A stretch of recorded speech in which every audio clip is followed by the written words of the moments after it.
back in May, I received a terminal cancer diagnosis, which means I have maybe, on average, 2 years, 24 months. So what do you do?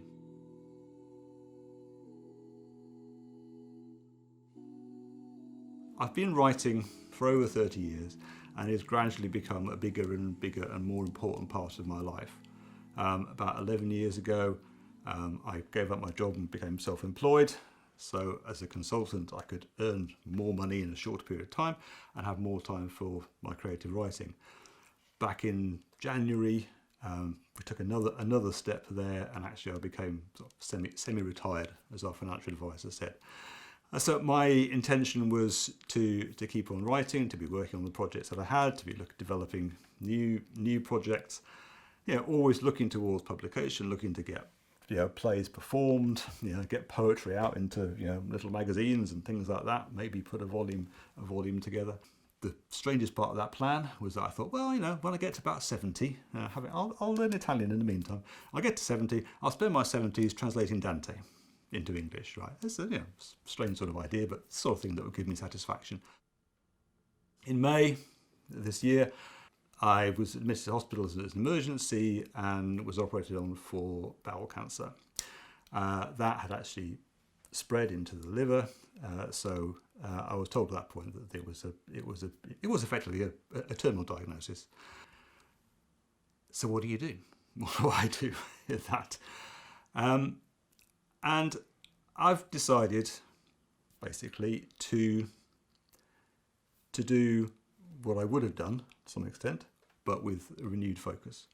I have stopped work, and I'm doing two main things. One, obviously, being with my wife and children, the family.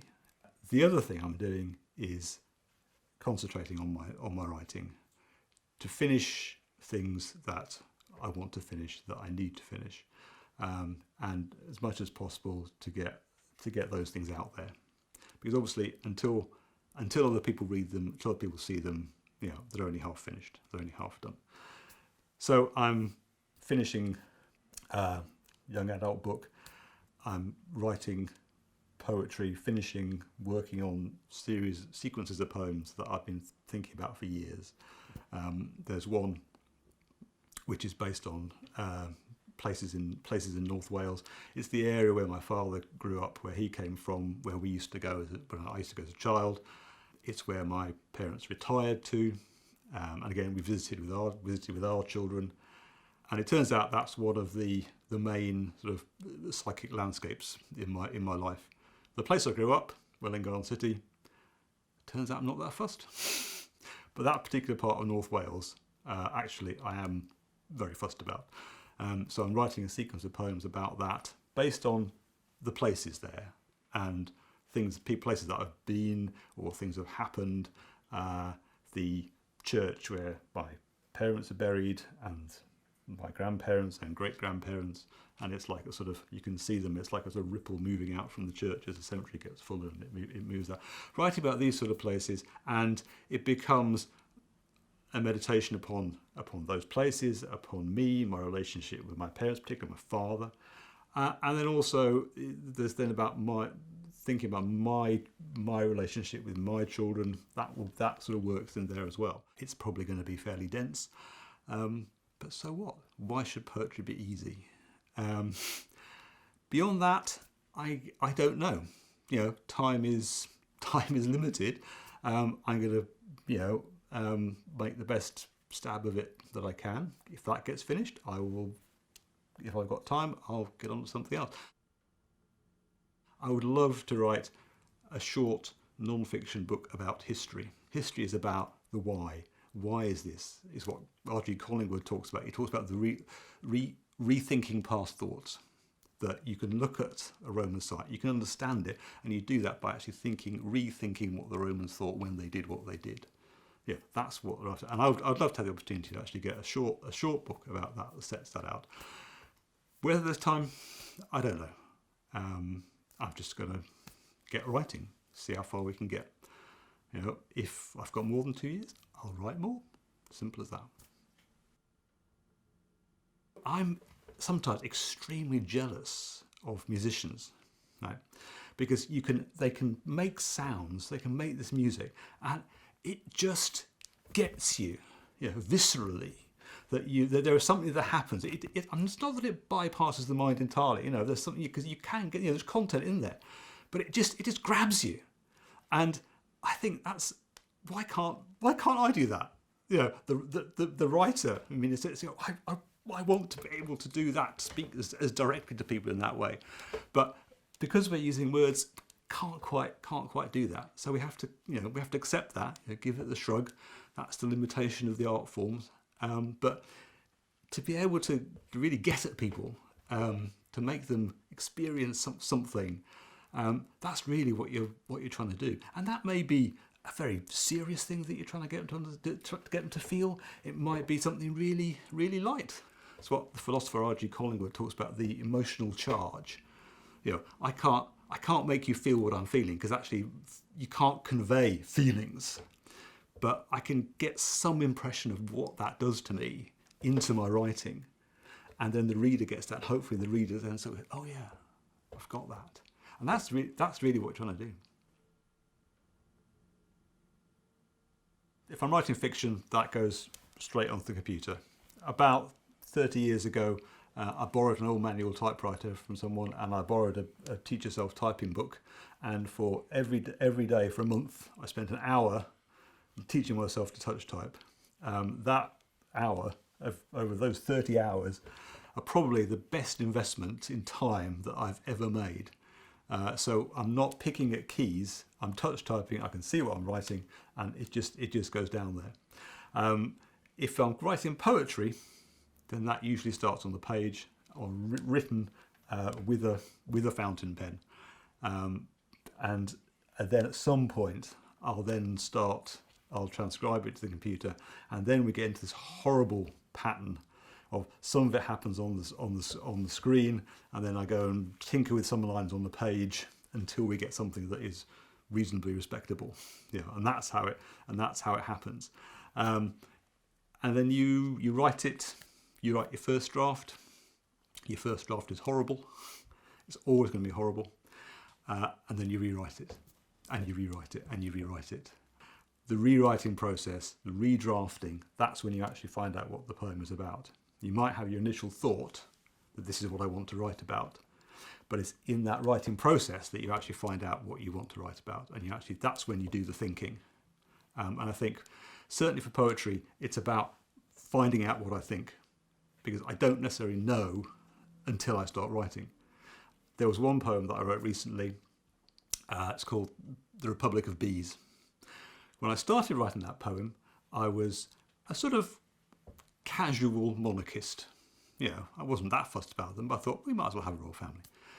By the time I finished writing the poem, I was actually a theoretical Republican. I would be quite happy, more than happy, to get rid of the royal family and all that aristocracy and everything else. Quite happy to get rid of it. My realisation, that happened as I was writing this poem. That's the sort of power that actually that writing has.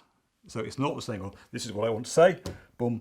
It's actually you start writing, and that's when you find out. That's the process, And I think it's really strange, but it is what happens. I'm writing a book about an 18th century child actor at the minute.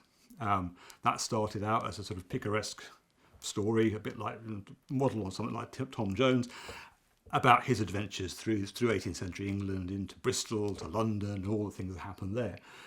It turns out, as I've gone on, that there is actually a very strong subtext, very strong theme about actually the role of women in society in the 18th century, and the opportunities open to them, how they're treated, the restrictions of that. I hadn't planned that when I started writing, but that's something that concerns me at the minute about our century, our time, and that fed back into what I was writing. So writing is really about finding out what you think, and then being able to convey that to the reader or to the audience in the case of a play, because the work of art doesn't happen on the page. That's not the finished thing. The work of art happens when someone reads it, when someone understands it, when someone rethinks it. That's when they sort of re-experience that part of the thought, that part of the feeling that I'm trying to convey. And so it's when someone else reads it, that's when it happens. That's when the poem takes place. You know, like a piece of music doesn't happen when Beethoven ever scribbles the notes on the music. It happens when someone's sitting in the concert hall and they hear that and something moves them. When we come to think about inspiration as a writer, my first thought was that's really quite a difficult thing to think about. Who has inspired me? Who has inspired me to write? And I think in the end, I thought of it in archaeological terms, because that's what I trained as in archaeology. And it's more like a series of layers. It's more like stratigraphy. That as you go through your life, you read people, you read authors. You might have a phase of one author and then a phase of another author. So you could think, going right down the bottom there. You've got people like C.S. Lewis with the Narnia series. There's also this series about Uncle, this elephant. I can't remember who wrote it, but there are 5 books now, and that was sort of lodged in my memory. It's one thing. Oh yeah, I can remember reading that. That was a bit weird, but hey, I really enjoyed it. And as you get a bit older, other things start getting added on top. And obviously, as someone who grew up in the sort of 60s and 70s. Tolkien, The Lord of the Rings is in there, quite big, and then you get to university, and then there's a bit more Lewis comes in as they've gathered more of his papers and published more of those, and then you come to someone like sort of Chesterton, again a good thick layer of Chesterton, but also alongside that an equally thick layer of probably H.G. Wells. It was really quite a contrasting writer. And there are other writers, there's Lawrence Durrell and people like that. I remember reading Lawrence Durrell, some of his Alexandria Quartet, and thinking, oh my goodness, would I ever be able to write like that? You get that moment. Sometimes when you're reading someone, you just get despair, because you think, why is my writing nowhere as near as good as theirs? So it's those sort of people, those are the sort of foundations, and then you sort of build on top of that. Earlier in my writing career, I was writing sort of fantasy novels, and they were, one of them was the first one I wrote. It was terrible, horrible. I haven't read it for sort of 30 years and I never want to. And so then you react against that. The next thing I wrote, I said, right, here's the rules. No magic, no talking animals. That's the sort of anti-Lewis reaction, if you like. Not even talking, no Father Christmas, none of that. Just going to be human beings and their problems, and they've got to solve them. There is no magic. You just got to work it out yourself, guys. So that's the sort of, you see the images coming in and coming out that way. But then more recently, a project, so Fortune's Favourite, which is a book about a sort of young adult book about a 18th century child actor, that then draws upon books like Tom Jones, in the style and the format of it, the sort of picaresque adventures, the sort of intricate plotting of it. And you get a bit of sort of maybe sort of Dr. Johnson gets thrown in as well, and hopefully you get something which is hopefully interesting, hopefully enjoyable, maybe makes 1 or 2 points. But different people come in at different points. I have people and things that I come back to, not in any kind of necessarily deliberate way, but you suddenly find that you want to deal with this again. So there's a 17th century writer, Sir Thomas Browne, who I first came across back in my undergraduate days when I was studying archaeology, and I started reading him mainly for he wrote one piece about called Urn Burial, Hydriotaphia, which is about a description of some Saxon burial urns that have turned up in a field. And from that, he writes this incredibly detailed piece that sort of spirals off into all sorts of thoughts about memory, about death, about what survives. And I read that as an undergraduate. It stuck with me. I used a phrase from it in my undergraduate dissertation: "Time, which hath an art to make dust of all things, hath yet spared these minor monuments." And then I've come back to him read him again, and then more recently come back to him after sort of space of maybe 30 years. And with that additional 30 years of age and experience, family life, out in the world, you come back to him and you read him again, and then you respond to him again in different ways. And so I'm currently working on a series of poems that are, if you like, take as their starting point each of his sort of major works. Thomas Browne wrote a book, Pseudodoxia Epidemica, on vulgar and widespread errors. And he explains why in most medieval stained glass you'll see that Moses has got a pair of horns. And this is because of a mistranslation in the Vulgate. There's a word, Hebrew not having vowels. You can point it in two different ways. One means glowing, shining, and the other means horns. So when Moses comes down the mountain, we expect Moses to have a glowing face. Jerome, they expect he had horns.